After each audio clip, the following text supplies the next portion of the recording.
Have you ever been somewhere so quiet it felt wrong? There's a moment, just before midnight, when the swamp stops breathing. No insects, no ripples, no wind. In Southeast Asia, people know exactly what that means. Nature never goes completely quiet unless something else has arrived. If you've ever stood at the edge of a swamp at night, you know the feeling. The darkness doesn't stay where it is. It moves toward you, slowly, patiently, as if it already knows you're there. At first, she appears far away, too far to be dangerous. Just a woman standing ankle-deep in the water, still enough to mistake for a wisp of fog. She's watching without moving, never showing her face. You only see her long, black hair drifting, as if touched by a wind you cannot feel. And then comes the sound. It's not a scream, not a call, just crying. It's soft enough to make you lean forward, just to be sure you really heard it. And that's when you've made your first mistake. The water around her reacts, rippling in perfect circles, but there are no footsteps, no visible movement. She doesn't attack first, she watches. She learns how you walk, how long you hesitate, how your curiosity slowly, inevitably, defeats your fear. People who have survived an encounter say they felt eyes on them, even though they never saw eyes. They just had the unsettling feeling of being perfectly, completely understood. You don't see her coming, you smell her.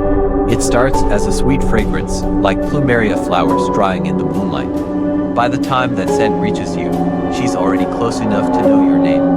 Then, the smell changes. The sweetness turns damp. The dampness turns to rot.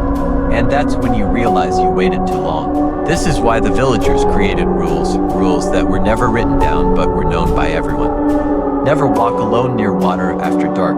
Never answer a voice calling your name at night. And never, ever leave your laundry outside after sunset. Fabric holds human scent, and to her, your scent is an invitation. Children were often the first to understand this. They would wake in the middle of the night, staring toward open windows, not screaming, not crying, just listening. By morning, some beds were empty. There was never any blood, no sign of a struggle. Just silence where someone used to be. Finally, the elders would speak her name, but only in whispers. Pontiac, a spirit born from unfinished pain, a woman who died violently and simply refused to stay dead. They warned every traveler that this land belonged to her. Most listened. But one man, a British officer named William Farquhar, did not. He stood at a river crossing, looking into the fog with his tools, his weapons, and his absolute certainty. He decided to build a city right there, right on top of her nest. And that was the moment she stopped just watching and started responding. As workers began clearing the jungle, strange things started to happen. Tools would vanish overnight, only to reappear in the tops of the tallest trees. Men would wake up with deep, inexplicable scratches on their backs. They complained of a woman's laughter echoing through the work camps at night, a sound that seemed to come from everywhere at once. The local laborers, who knew the stories, began to desert. They refused to work, whispering that the land was cursed, that the guardian of the river was angry. Farquhar, however, was a man of science and progress.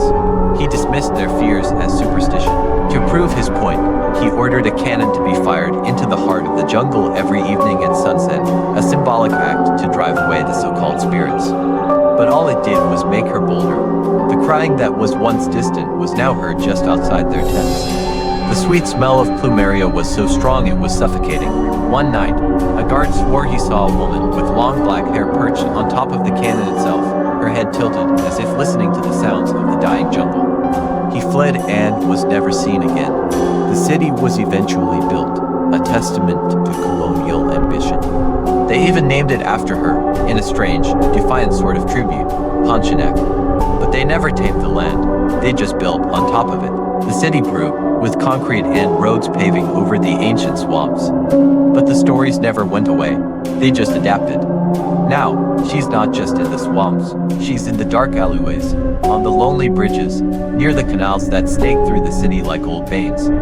People say she's drawn to the vulnerable. Pregnant women are told to carry sharp objects, like a nail or scissors, to ward her off, as she is said to prey on them out of a twisted, spectral jealousy.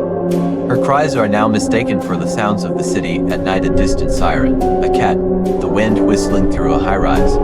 But those who know. They know the feeling when the air grows still and cold. They know the scent of flowers where there are no flowers to be found. Even today, in the modern city of Pontianak, taxi drivers will sometimes refuse to pick up a female passenger standing alone on a deserted road at night. They've heard too many stories. Stories of a beautiful woman getting into the back of their cab, the scent of jasmine filling the car, only for them to look in the rearview mirror and see nothing but an empty seat, the cloying smell of decay left behind. They say if you see her from the back, she's beautiful, alluring. But if she turns to face you, you will see a horrifying visage, a face hollowed out by rage and grief, with a gaping hole in her back where her organs were torn out. She is a reminder that some things can't be paved over, can't be silenced by cannons or logic. She is the wild, untamable spirit of the land itself, a memory of violence that refuses to be forgotten. So, if you're ever walking alone at night and you smell a sudden, sweet floral scent on the breeze, don't look for the source. Don't try to rationalize it. Just turn around and walk away.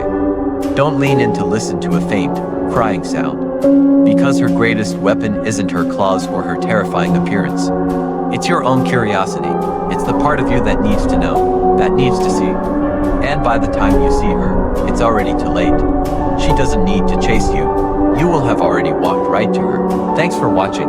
If you enjoy stories that explore the darker side of folklore, make sure to subscribe and hit that notification bell. Stay safe out there.